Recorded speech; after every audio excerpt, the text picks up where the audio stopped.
Əməkdar artistin fotosu Temuda icazəsiz reklamda istifadə olunub.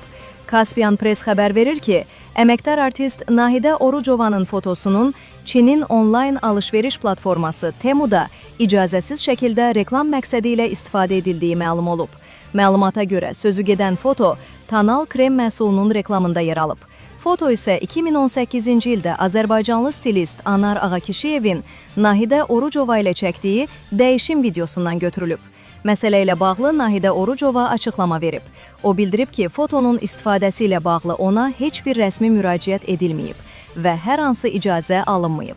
Əməkdar artist qeyd edib ki, artıq məsələ ilə bağlı vəkili ilə məsləhətləşib. Həmçinin mətbuat katibi tərəfindən Pemu platformasına rəsmi məktub göndərilib. Lakin indiyədək qarşı tərəfdən cavab verilməyib.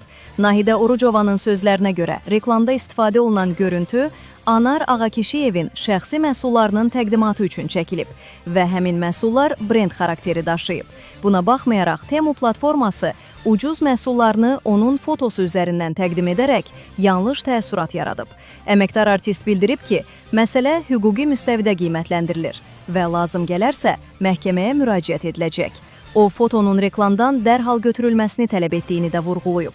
Hazırda məsələ ilə bağlı Temu platformasının rəsmi mövqeyi açıqlanmayıb.